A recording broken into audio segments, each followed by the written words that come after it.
Welcome to our third episode of Shadespire Tactics. This will be the first episode where we are focusing on deck building, but it will definitely not be the last. I'm Mother Nurgle, and today we're going to talk about the expansions. So, you have, like us, played Reavers versus Liberators for 2 weeks, something like that.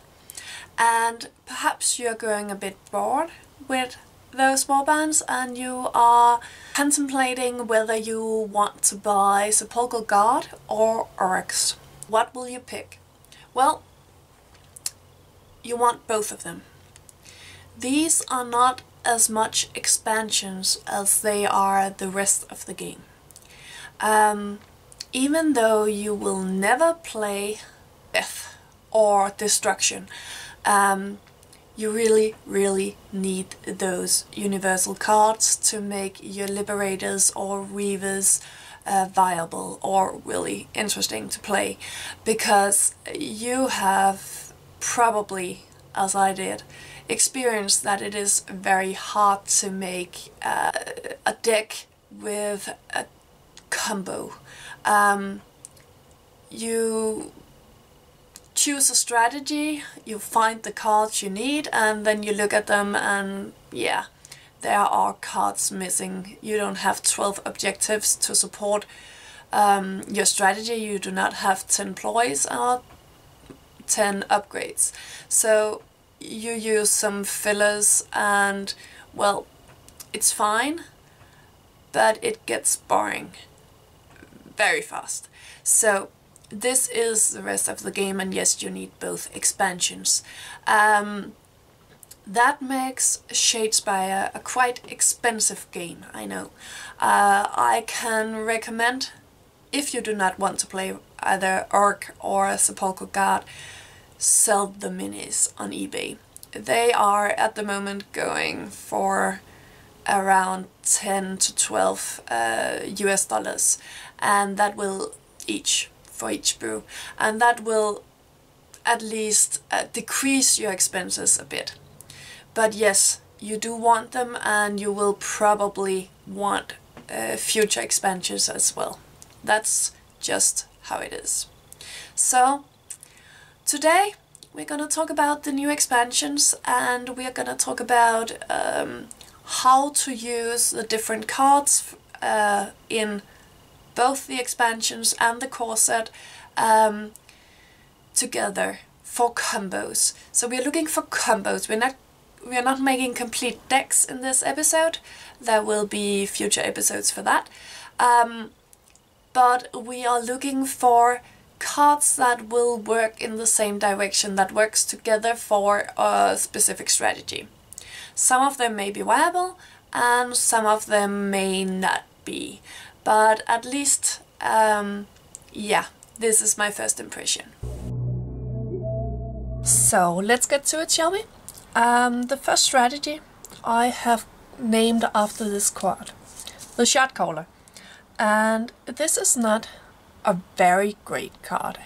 It's not, well, if you are lucky and you'll get it in the beginning of the game, it will only go off twice, because at the beginning of each action phase you can switch an objective held by this fighter with any other objective. And yes, that sounds great, but you can only do this in the beginning of the second and third action phase. So you can only benefit from this card twice. But still, I will play with it for the chance of getting those objectives in your opponent's territory. You can have a mini on the back line and just switch them around and get those far from no man's land shots without actually advancing. That is great, but will it go off? We'll see. So the thing about moving objectives is new. So we also have shifting shots, where you can actually move an unheld objective 1 hex. And the really interesting thing about this is that you can move it to be on a tile you already occupy. So you can have a model next to a shard, which is unheld, yes, but then you can move the shard and you will grab it. So that is definitely worth having in your deck.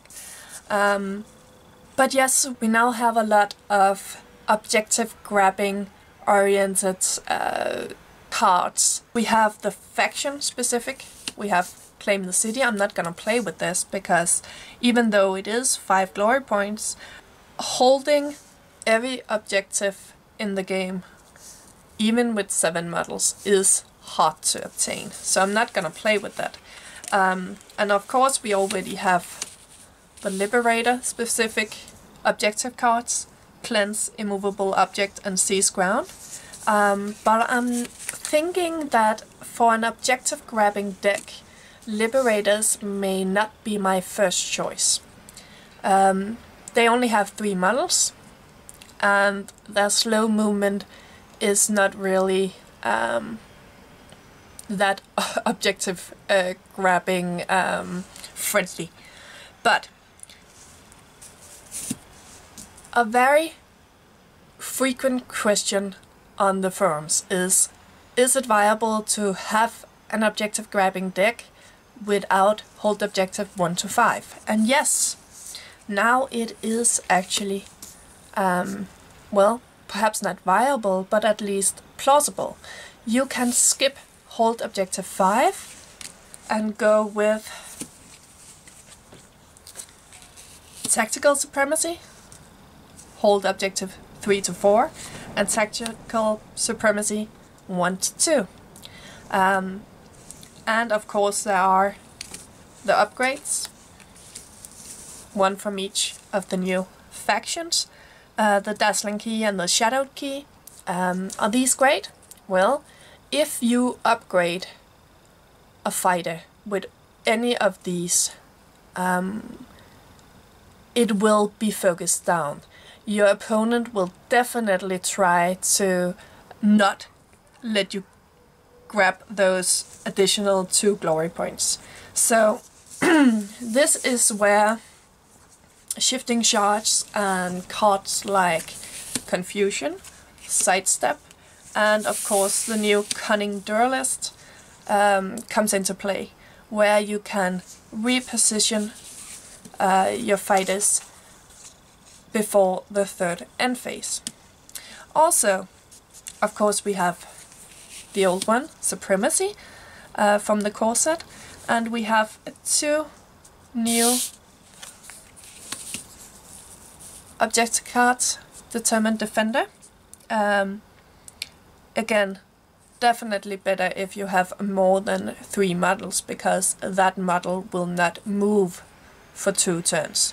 And Planter Standard, score this on end phase if your leader is holding an objective in enemy territory. Well, it does mean that you have to actually move your leader into enemy territory. So it may not be the easiest one to obtain, especially if your opponent knows that you are playing an objective grabbing deck. Then he will probably place those objectives far from no man's land. But still, I'll probably play with that one. And then we have Fortify, which will maybe work great with Determined Defender, making it easier to actually stay on an objective. I'm definitely gonna try playing with that one.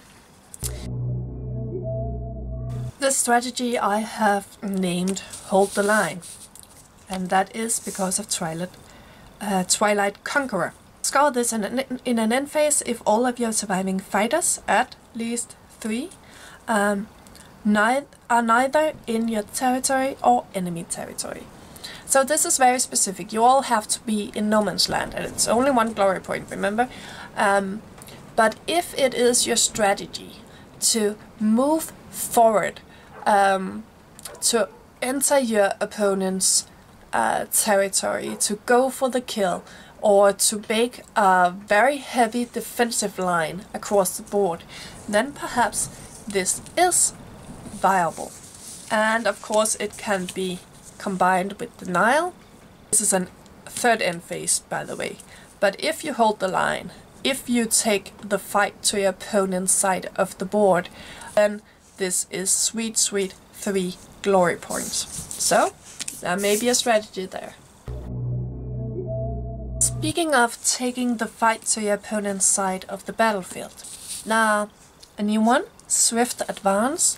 It is only 1 glory point, but it is in an end phase kind of objective card, which of course goes well with the end of third end phase conquest for 2 glory points. So if it is your strategy to enter your opponent's territory, these are definitely great cards to go with it.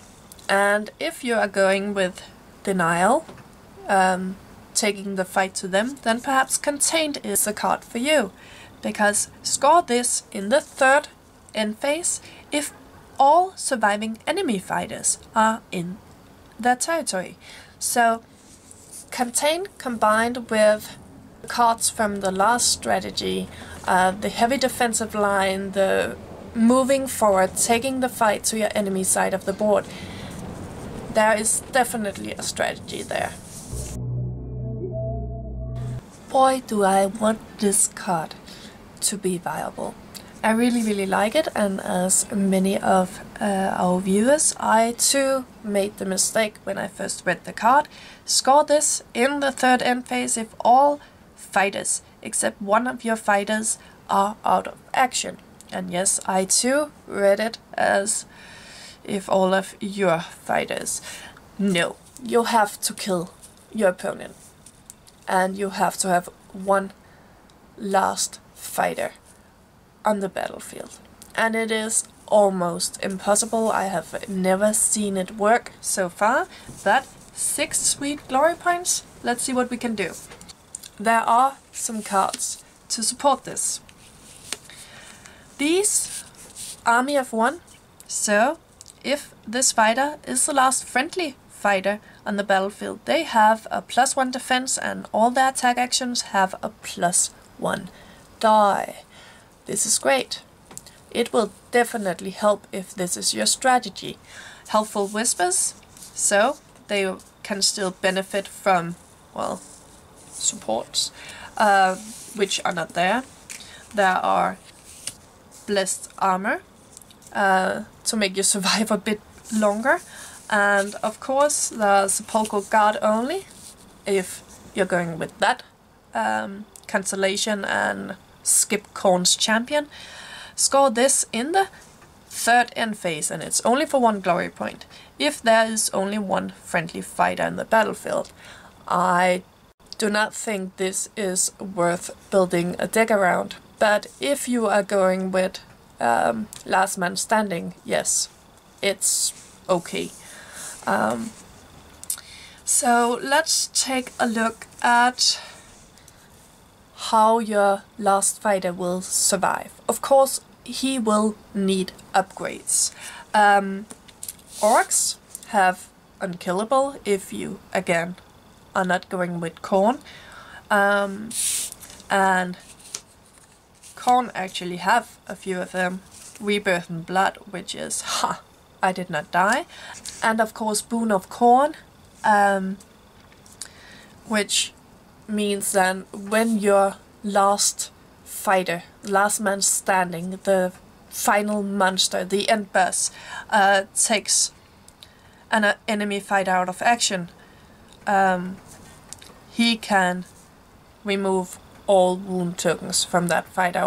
And Soul Trap, of course, this is a universal card. Again, it will help you stay in the game a bit longer.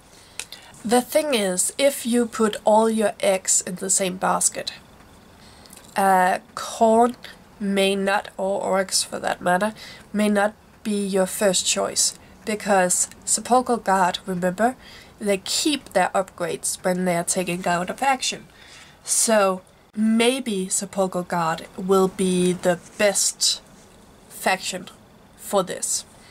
And of course, if you are going with Last Man Standing, then Annihilation may be the card for you. Corncast Nut, Grisly Trophy, oh, that big monster, if he gets to take a lot of enemy fighters out of action. But remember, when will he be a monster? In the first phase? No. How many extra glory points will you get from this upgrade?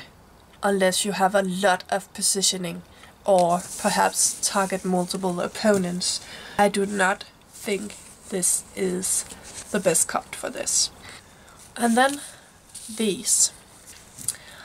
If you're building a monster, if you are building Last Man Standing kind of monster, then perhaps these will be viable in time. I will definitely recommend putting these on Sepulchral Guard. We are waiting for more actions with this wave of Shadespire, so my guess is there will be one in each box, in each expansion. One for the Fire Slayers, one for the Skavens, one for the other Stormcast Eternal Warband, and one for the Blood Warriors. So this will be a very expensive strategy, but well, let's face it, I am going to have all the cards available for this game because I really like deck building, and I'm not gonna miss out on a strategy just because I don't have the cards. But for now, no, not available. We only have 2, and you definitely need 6 of them. But yes, on, not the Warden of course, but on one of the other skeletons, this may be very interesting to see. Of course, all the Khorne cards, the Khorne specific objective cards and ploys are just not usable if you're going with this, because this will not work on a squishy Reaver.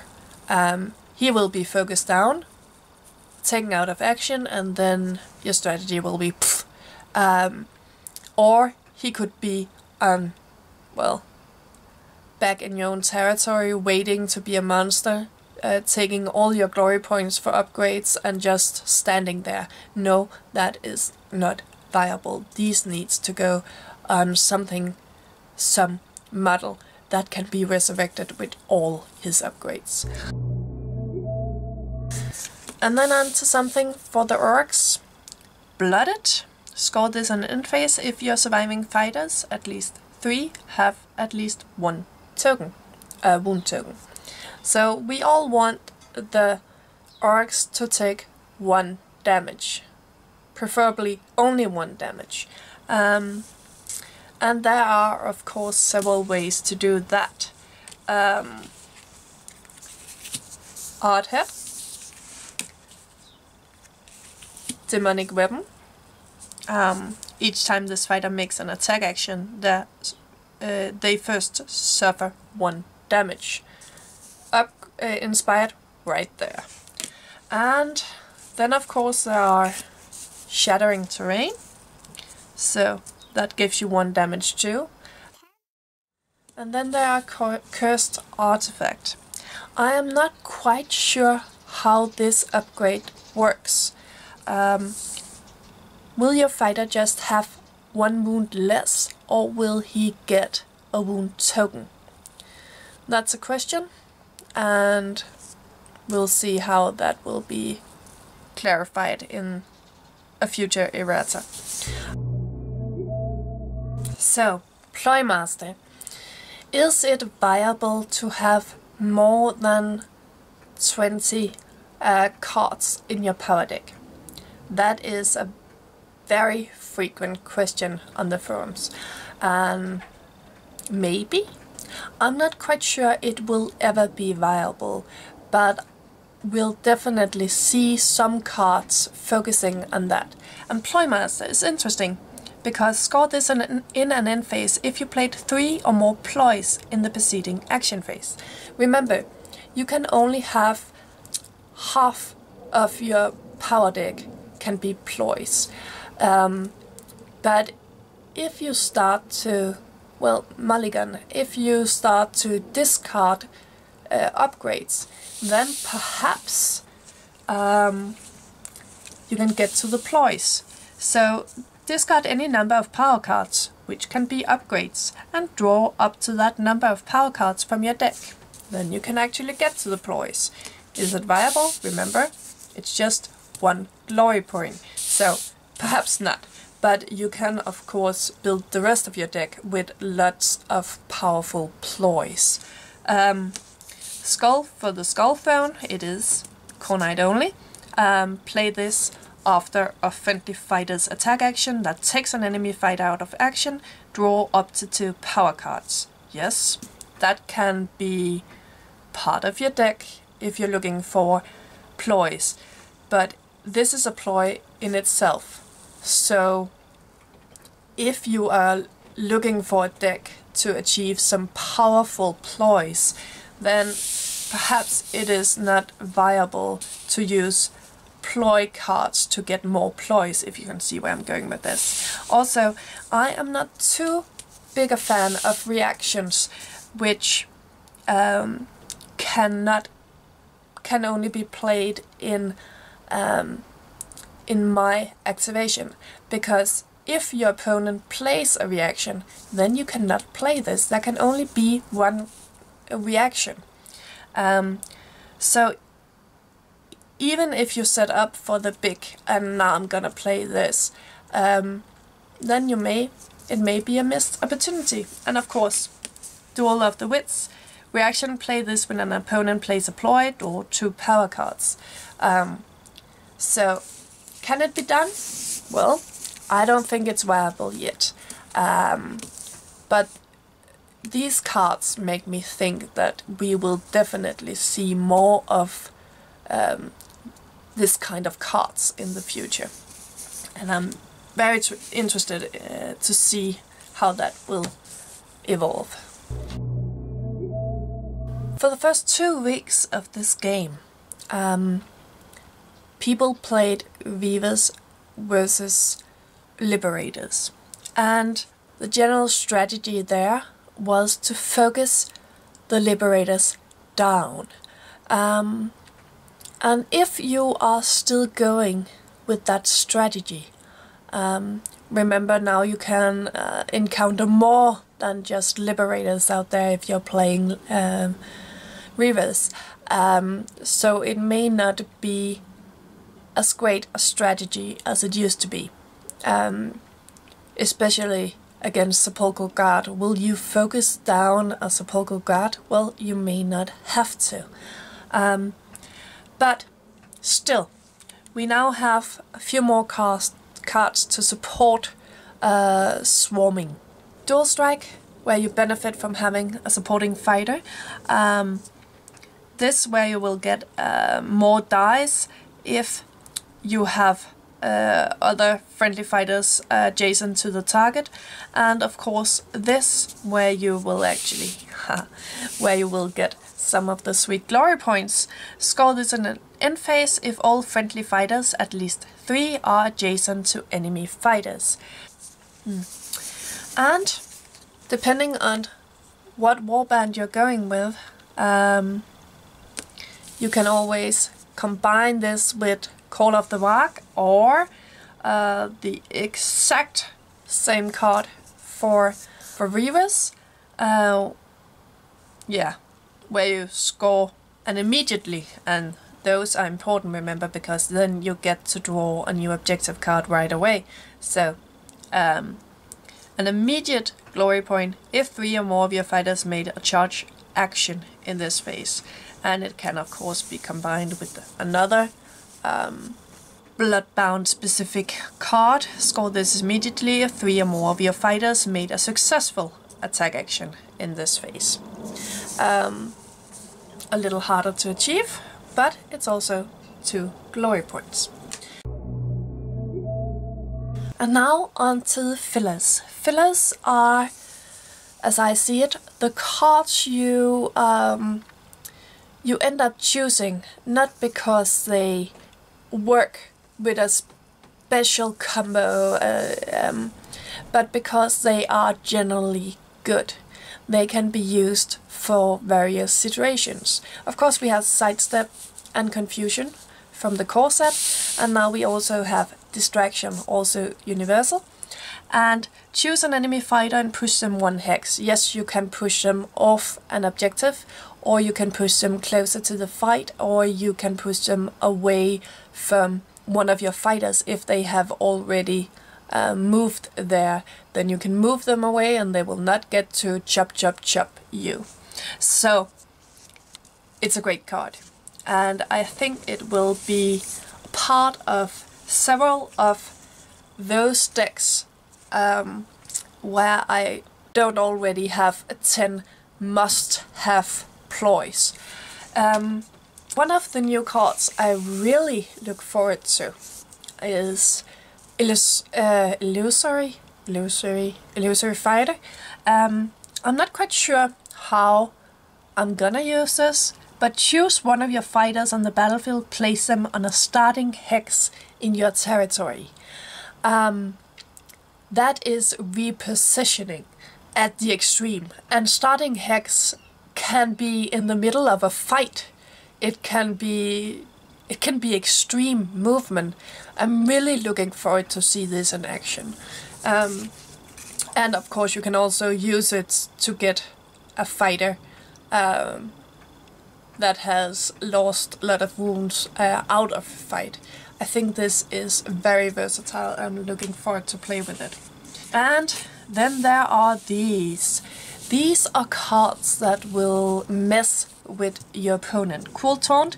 Choose an enemy fighter and roll an attack die. On a roll of Hammer or Crit, they are no longer inspired and cannot be inspired that game. You do not know if your opponent relies on getting inspired, but it will always be meh to your opponent to lose an inspired fighter. So you can include that if you don't know what else to include. It is also a ploy. Then Daylight Robbery. Roll an attack die if you roll a Hammer or Crit. Yes, it's always Hammer or Crit. Take one of your opponent's unspent glory points. So that is sweet. That is in effect 2 glory points if it goes off, because you get 1 and he loses 1. So sweet card, really. Forceful Denial. It's a reaction. Play this when an opponent plays a ploy. Roll a defense die.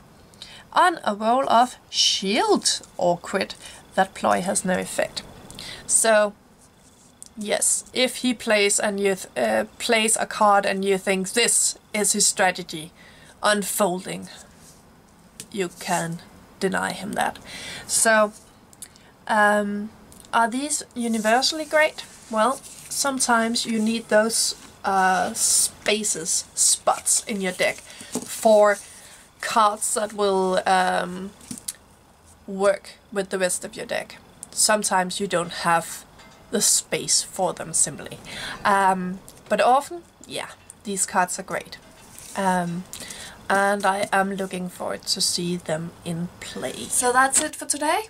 I hope you enjoyed it. There will probably be more combos will spot in the future, and I'll share it with you. And if you have spotted anything I have missed so far, please enlighten me, comment below. And if you like this video, well, like it, and if you want more of it, please subscribe. Take care, bye bye.